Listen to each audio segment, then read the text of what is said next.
Hi friends, आज हम देखेंगे प्रतियोगिता दर्पण जुलाई 2024 के सार संग्रह के कुछ इंपॉर्टेंट क्वेश्चंस।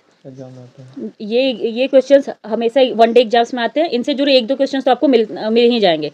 तो सबसे पहला क्वेश्चन है कि ये है कि सिंधु घाटी सभ्यता धार्मिक मामलों के संबंध में कैसी सभ्यता थी। तो इसमें कोई धर्म नहीं था, ये एक धर्मनिरपेक्ष सभ्यता थी। दूसरा क्वेश्चन पे हम आते हैं, प्रारंभिक वैदिक आर्यों का धार्मिक अनुष्ठान क्या था। तो वो मुख्यतः प्रकृति और यज्ञ की पूजा करते थे। यहाँ से तीसरा क्वेश्चन है, भारतीय दर्शन की 6 प्रमुख प्रणालियों या पद्धति में क्या क्या शामिल है। तो इसमें सांख्य, योग, न्याय, वैश्विक मीमांसा और वेदांत दर्शन भारतीय दर्शन की प्रमुख 6 प्रणालियों में शामिल थे। यहाँ चौथा क्वेश्चन आता है, भारत के राष्ट्रीय चिन्ह के नीचे अंकित राष्ट्रीय आदर्श वाक्य सत्यमेव जयते कहाँ से लिया गया है। यह लिया गया है मुंडकोपनिषद से। जैसा आप लोगों को पता होगा, हमारे 108 उपनिषद होते हैं भारतीय धर्म में। अब हम यहाँ देखते हैं 5वां क्वेश्चन, शक संवत किस के आधारित कैलेंडर का चैत्र का पहली तिथि था। सामान्य दिनों के 365 दिनों में ग्रेगोरियन कैलेंडर की निम्नलिखित में से किस तिथि से मेल खाता है। और यह है 22 मार्च या 21 मार्च। और 21 मार्च के दिन ही सबसे दिन और रात एक बराबर होते हैं। यहाँ आते हम 6ठे क्वेश्चन पे, वेदों के प्रमाण के प्रति उदासीनता और अनुष्ठानों की प्रभावकारिता से इनकार किन दो धर्मों की मान्यता से समान मेल खाता। और यह है बौद्ध धर्म और जैन धर्म। अब देखेंगे हम यहाँ 7वें क्वेश्चन को, किस धर्म की मान्यता है कि प्रत्येक वस्तु यहाँ तक कि सबसे छोटे कण में भी एक आत्मा होती है। और ये है जैन धर्म। जैन धर्म की मान्यता है कि प्रत्येक वस्तु यहाँ तक कि सबसे छोटे कण में भी एक आत्मा होती है। इसलिए जैन धर्म के लोग ये रूट जो वेजिटेबल्स होते हैं वो भी नहीं खाते हैं। यहाँ देखें हम 8वां क्वेश्चन। 8वें क्वेश्चन में कि वर्ष 1954 में प्रकाशित the wonder that was India अद्भुत भारत पुस्तक के लेखक कौन है। तो ये है आर्थर लेवलिन बासम। हम आते 9वें क्वेश्चन पे, वल्लभी में आयोजित द्वितीय जैन सभा की अध्यक्षता किसने की थी। तो ये द्वितीय जैन सभा हुई थी 512 ईस्वी में। और इसको अध्यक्षता की थी देवर्षि श्रामाश्रम ने की थी इसकी अध्यक्षता। आते हैं 10वें क्वेश्चन पे, ये है ऋग्वेद का 7वां मंडल किस वंश या परिवार से संबंधित है। तो वो है ऋषि वशिष्ठ के परिवार से। अब हम देखेंगे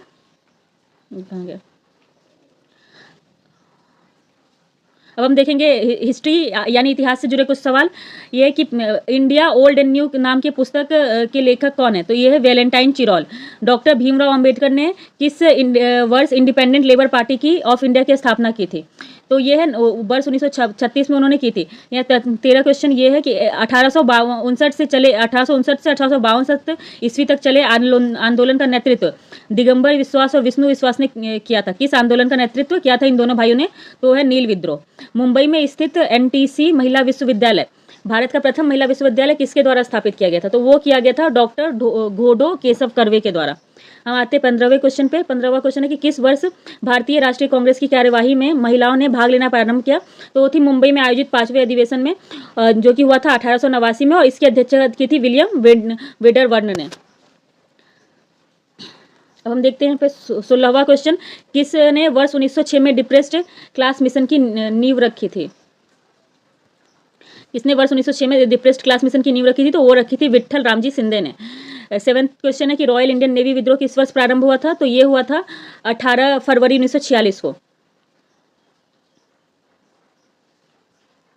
इसके बाद हम देखेंगे 18वां क्वेश्चन, बंगाल विभाजन का उद्देश्य के संबंध में किसने कहा था कि संयुक्त बंगाल एक शक्ति है, विभाजित बंगाल अलग अलग दिशाओं में जाएगा। ये था हर्बर्ट होप रिस्ली ने।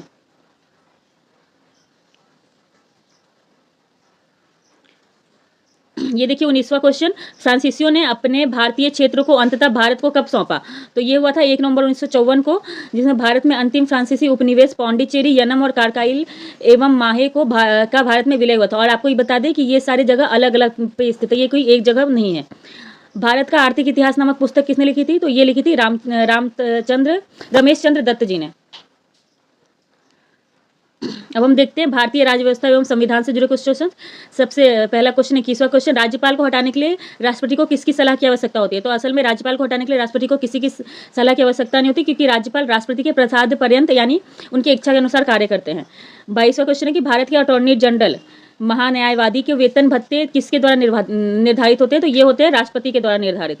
23वां क्वेश्चन हम देखेंगे कि किस संविधान संशोधन के तहत भारत के लोगों को मताधिकार के लिए न्यूनतम आयु 21 वर्ष से घटाकर 18 वर्ष की गई थी। तो ये की गई थी 61वें संविधान संशोधन में, जो कि हुआ था 1989 में। भारत का संविधान का भाग 14 अब हम देखेंगे 24वां क्वेश्चन कि भारत के संविधान का भाग 14 किससे संबंधित है। तो ये संबंधित है संघ और राज्यों के अधीन सेवाओं से। हम देखते हैं 25वां क्वेश्चन, भारत की संचित निधि से धन की निकासी के लिए किसके पूर्व अनुमोदन की आवश्यकता होती है। तो ये अनुमोदन की आवश्यकता होती है भारतीय संसद के अनुमोदन की। 26वां क्वेश्चन देखते हैं हम, राष्ट्रीय मानवाधिकार आयोग, राष्ट्रीय विधि आयोग और राष्ट्रीय उपभोक्ता निवारण आयोग अपनी प्रकृति में, मतलब इनकी प्रकृति क्या है, ये है वैधानिक आयोग। इन्हें संविधान के टाइम नहीं बनाया गया था, इन्हें बाद में बनाया गया है। अब हम देखते हैं 27वां क्वेश्चन, यदि भारत के राष्ट्रपति का चुनाव भारत के सर्वोच्च न्यायालय द्वारा शून्य घोषित कर दिया जाता है तो निर्णय की तारीख से पहले राष्ट्रपति के पद के कर्तव्यों के पालन में उनके द्वारा घोषित किए गए सभी कार्य अमान्य नहीं होंगे, ये वैसे ही चलते रहेंगे। उसके बाद हम देखते हैं 28वां क्वेश्चन, नागरिकों के बीच संवैधानिक मूल्यों को बढ़ावा देने के लिए प्रत्येक वर्ष किस दिन संविधान दिवस मनाया जाता है। तो ये मनाया जाता है 26 नवंबर को। 29वां क्वेश्चन देखते हैं हम, भारत के संविधान के किन न्यायालयों को अपनी अवमानना के लिए दंडित करने का अधिकार देता है। और ये है सर्वोच्च न्यायालय और उच्च न्यायालय को देता है। चलिए हम देखते हैं 30वां प्रश्न, किस संविधान संशोधन द्वारा यह प्रावधान किया गया था कि केंद्र सरकार में सभी में प्रधानमंत्री सहित सभी मंत्रियों की कुल संख्या लोकसभा में सदस्यों की कुल संख्या के 15% से अधिक नहीं होगी। और ये किया गया था 91वें संविधान संशोधन अधिनियम द्वारा 2003 में। अब हम देखेंगे ज्योग्राफी यानी भूगोल के कुछ टॉपिक इसमें, भारत एवं विश्व का भूगोल। 31वां क्वेश्चन ये है कि भाबर के दक्षिणी क्षेत्र जिसकी चौड़ाई लगभग 10 से 20 किलोमीटर है, साथ ही भाबर के क्षेत्र में विलुप्त नदियां इस क्षेत्र में सतह पर उभर आती हैं, वो क्या कहलाता है। तो ये कहलाता है तराई क्षेत्र। तुर्की यानी तुर्क शहर जो है वो किन दो सागरों के बीच स्थित है। तो ये है काला सागर और भूमध्य सागर के बीच में। 33वां क्वेश्चन है, महादेव पहाड़ियों और मिकिर हिल्स भारत के किन क्षेत्रों में अवस्थित है। तो ये क्रमशः मध्य भारत और उत्तर पूर्वी भारत में। तो महादेव पहाड़ियाँ आती है मध्य प्रदेश में।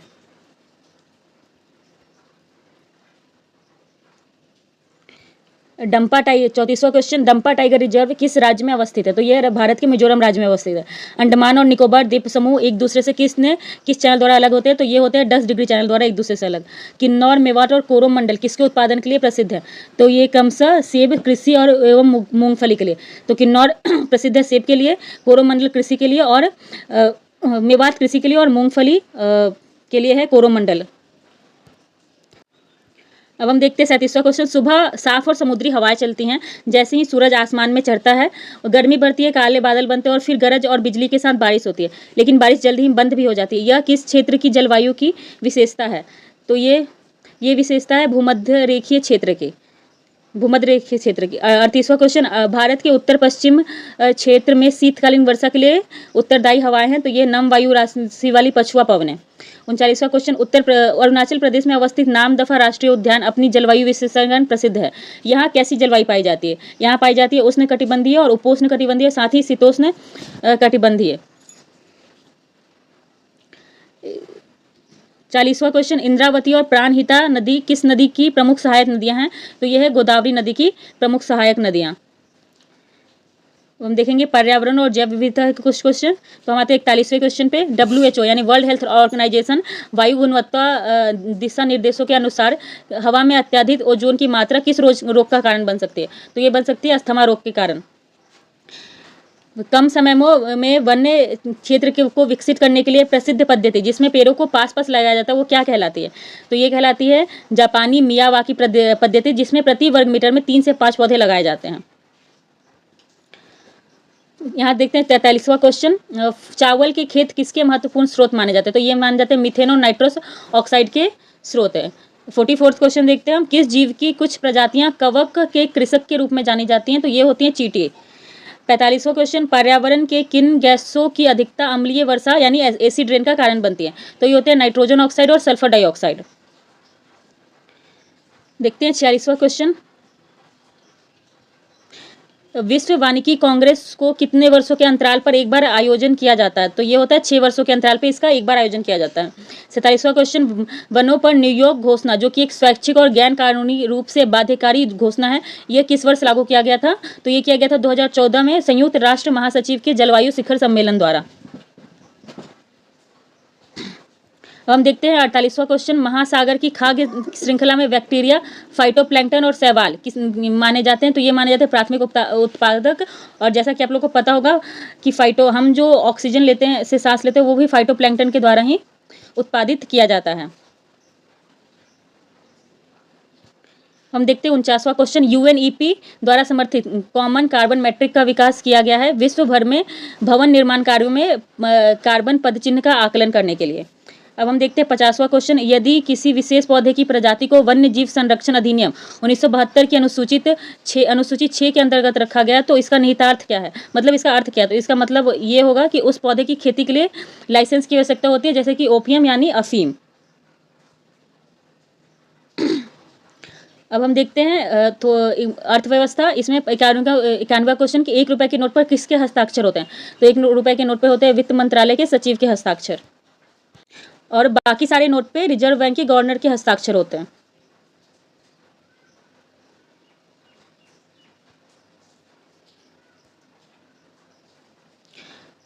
हम देखते हैं 52वां क्वेश्चन, खाद्य और कृषि संगठन FAO का मुख्यालय कहाँ स्थित है? तो ये स्थित है रोम, इटली में।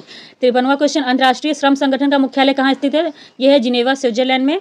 54वां क्वेश्चन, भारत में PPP मॉडल का अध्यक्षण और मूल्यांकन करने के लिए किस समिति का गठन किया गया था? तो ये किया गया था केलकर समिति का गठन।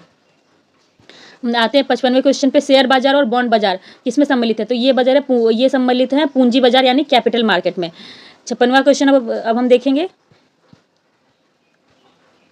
सूक्ष्म लघु और मध्यम उद्यम विकास MSMED के अधिनियम 2006 के अनुसार मध्यम उद्यम वो हैं जिनका संयंत्र और मशीनरी में निवेश और टर्नओवर अधिक नहीं है। तो टर्नओवर होगा निवेश, और ये 10 करोड़ होगा निवेश और टर्नओवर 50 करोड़ से अधिक नहीं होते हैं, वो आते हैं मध्यम उद्यम के अंदर। 57 क्वेश्चन देखेंगे हम, भारत के क्रेडिट रेटिंग एजेंसियों को किसके द्वारा विनियमित किया जाता है? तो ये किया जाता है भारतीय प्रतिभूति और विनिमय बोर्ड यानी सेबी के द्वारा। अब हम देखेंगे 58 क्वेश्चन, भारत सरकार के एक स्वायत्त निकाय के रूप में कार्य करने वाले बैंक बोर्ड ब्यूरो BBB की स्थापना 2014 में किस समिति की सिफारिश पे की गई थी? तो ये की गई थी PJ नायक समिति की सिफारिश पे। अब हम देखेंगे 59वां क्वेश्चन, भारत में मुद्रास्फीति को नियंत्रित करके मूल्य स्थिरता बनाए रखने के लिए कौन जिम्मेदार है? तो ये जिम्मेदार होते हैं हमारे भारतीय रिजर्व बैंक। 60वां क्वेश्चन, किस खाते के माध्यम से खुदरा निवेशक प्राथमिक बाजार में ट्रेजरी बिल और भारत सरकार ऋण बोर्ड में निवेश कर सकते हैं? तो ये कर सकते हैं डीमैट खाते के माध्यम से। अब हम देखेंगे समान विज्ञान एवं तकनीक। 61वां क्वेश्चन, क्विबिट शब्द का उल्लेख किसके संदर्भ में किया जाता है? तो ये किया जाता है क्वांटम कंप्यूटिंग के संदर्भ में। 62वां क्वेश्चन, प्रोबायोटिक्स यानी स्वच्छ पाचन में सहायक किस चीज़ के बने होते हैं? ये बने होते हैं बैक्टीरिया और यीस्ट दोनों से। अब हम देखेंगे 63वां क्वेश्चन, मानव शरीर में B कोशिकाओं और T कोशिकाओं की क्या भूमिका होती है? तो ये शरीर को रोग जनकों से होने वाली बीमारियों से बचाते हैं। तो हम देखते हैं अभी हम आएंगे 64वें क्वेश्चन पे, DNA बारकोडिंग यानी DNA टेस्ट उपकरण का प्रयोग किसके संदर्भ में किया जाता है? तो ये किया जाता है एक जैसी दिखने वाली प्रजातियों यानी क्लोन के बीच में अंतर करना और प्रसंस्कृत खाद्य पदार्थों में अवांछित वस्तु या पौधे की सामग्री की पहचान करने के लिए किया जाता है। अब हम देखेंगे 65वां क्वेश्चन, ट्राइकोस्लोन बैक्टीरिया और सूक्ष्म जीव प्रतिरोधी एजेंट है और ये मानव शरीर के किस अंग को किस चीज़ को प्रभावित करता है? तो ये करता है तंत्रिका तंत्र यानी नर्वस सिस्टम को प्रभावित। देखिए अब हम देखेंगे 66वां क्वेश्चन, खगोलीय दूरी प्रकाश वर्ष में ही क्यों मापी जाती है? इसके पीछे निहित प्रमुख कारणों में से एक है कि प्रकाश की गति सदैव एक समान होती है और अभी प्रकाश से ज़्यादा तेज कुछ है भी नहीं। अब हम देखेंगे 67वां क्वेश्चन, एक बच्चे में वंशानुगत रोग यानी जेनेटिक डिजीज में से एक माइटोकॉन्ड्रियल रोग अपनी माँ या पिता में से किससे विरासत में मिलते हैं? तो वो मिलते हैं उसे अपनी माँ से विरासत में। अब हम देखेंगे 68वां question, sodium lamp LED lamp से किस मामले में विशेष अंतर रखती है? तो सोडियम लैंप जो होती है 360 डिग्री में रोशनी प्रदान कर सकती है जबकि LED लैंप ऐसा नहीं कर सकती। देखिए 59वां क्वेश्चन, बादल वाली रात में ओस की बूंदें नहीं बनती, इसके पीछे का प्रमुख कारण है कि बादल पृथ्वी के विकिरण को वापस परिवर्तित कर देते हैं, इस वजह से उस दिन उमस भी होती है और ओस की बूंदें नहीं बन पाती। अब हम देखेंगे 70वां क्वेश्चन, जानवरों के प्रजनन क्लोनिंग के लिए किस टेक्नोलॉजी का अनुप्रयोग किया जाता है? तो ये किया जाता है सोमैटिक सेल न्यूक्लियर और ट्रांसफर टेक्नोलॉजी का प्रयोग। अब हम देखेंगे 71वां क्वेश्चन, किसका मानना है कि विकास अवधि की अपेक्षा गुणात्मक परिवर्तन का विशिष्ट घोतक होता है? तो ये मानना है हर्बर्ट। अब हम देखेंगे खेल कूद से जुड़े कुछ प्रश्न। 91वां क्वेश्चन, मैराथन में कुल कितने किलोमीटर की दौड़ पूरी करनी होती है? तो ये होती है 42.195 किलोमीटर की दौड़। अब हम आ जाते हैं यहाँ 52वां क्वेश्चन, राष्ट्रीय सेवा योजना NSS का आदर्श वाक्य क्या है? तो ये है मैं नहीं परंतु आप। हम देखेंगे 93वां क्वेश्चन, पिचिंग, होम रून और बेस रनर किस खेल से संबंधित शब्द हैं? तो ये है बेसबॉल से संबंधित। 54वां क्वेश्चन, पंटर शब्द किस खेल से संबंधित है? तो ये संबंधित है फुटबॉल से। 95वां question, Nehru trophy boat race का आयोजन भारत के किस राज्य में किया जाता है? तो ये किया जाता है केरल राज्य में, और ये बेसिकली किया जाता है ओणम जो फेस्टिवल होता है उस टाइम पे। अब हम देखेंगे 96वां क्वेश्चन, डेविस कप किस खेल से संबंधित प्रतियोगिता है? तो यह है टेनिस से संबंधित। बेटन कप किस खेल से संबंधित प्रतियोगिता है? तो यह है हॉकी से संबंधित। अब हम देखेंगे 98वां क्वेश्चन, विश्व क्रिकेट रेगुलेटरी संस्था ICC इंटरनेशनल क्रिकेट काउंसिल का मुख्यालय कहाँ स्थित है? तो ये स्थित है दुबई के संयुक्त अरब अमीरात में, और अभी कुछ दिन पहले हमारी देश ने वर्ल्ड कप भी जीता है 13 साल बाद। अब हम देखेंगे 99वां क्वेश्चन, MA चिदम्बरम स्टेडियम कहाँ स्थित है? तो ये स्थित है चेन्नई के तमिलनाडु में। 100वां क्वेश्चन, भारत के में किस दिन खेल दिवस के रूप में मनाया जाता है? तो ये मनाया जाता है 29 अगस्त के दिन, और इसकी शुरुआत हुई थी 1995 में। अब हम देखेंगे कृषि संबंधित कुछ प्रश्न। 101वां क्वेश्चन, नीली क्रांति किसके उत्पादन से संबंधित है? तो ये संबंधित है मछली पालन के विकास से। 102, बादाम क्रांति किसके उत्पादन से संबंधित है? तो ये है मसाला उत्पादन से संबंधित। 103, सिंघूरा किस फल की किस्म? सिंघूरा है आम की, ये नीचे से थोड़े लाल होते हैं। 104 क्वेश्चन, थार किरण और थार गंगा किस बीजदार सब्जी की किस्म है? तो ये है सेम की सब्जी की किस्म। 105वां क्वेश्चन, भारतीय कृषि अनुसंधान परिषद जो जिसकी स्थापना 1929 में हुई थी, इसका मुख्यालय कहाँ स्थित है? इसका मुख्यालय स्थित है हमारे देश की राजधानी नई दिल्ली में। अब हम देखेंगे 106वां क्वेश्चन, वन अनुसंधान संस्थान का मुख्यालय कहाँ स्थित है? तो ये स्थित है उत्तराखंड की राजधानी देहरादून में। 107वां क्वेश्चन, मटर में मैंगनीज की कमी के कारण कौन सा रोग होता है? तो ये होता है मार्स रोग। 108वां क्वेश्चन, प्रधानमंत्री फसल बीमा योजना की शुरुआत किस वर्ष की गई थी? तो ये की गई थी 2016 में। वो 109वां क्वेश्चन, पाम तेल का उपयोग किन उद्योगों में कच्चा माल बनाने के लिए के रूप में किया जाता है? तो ये किया जाता है लिपस्टिक और इत्र बनाने वाले कुछ उद्योगों के लिए। 110वां क्वेश्चन, अंतर्राष्ट्रीय कृषि अनुसंधान सलाहकार समूह CGIAR का मुख्यालय कहाँ स्थित है? तो ये स्थित है फ्रांस में। अब हम देखेंगे मिसलेनियस यानी विविध क्वेश्चन। 121वां क्वेश्चन, मार्जिनल मैन जो कि एक समाजशास्त्रीय अवधारणा है, इसे किस समाजशास्त्री द्वारा प्रतिपादित किया गया था? तो ये किया गया था अमेरिकी समाजशास्त्री रॉबर्ट एर्जा के द्वारा। 122, संयुक्त राष्ट्र मानवाधिकार आयोग के सदस्य के रूप में शामिल होने वाली पहली भारतीय कौन थी? तो ये थी श्रीमती हंसा मेहता, और ये शामिल हुई थी वर्ष 1947-1948 में।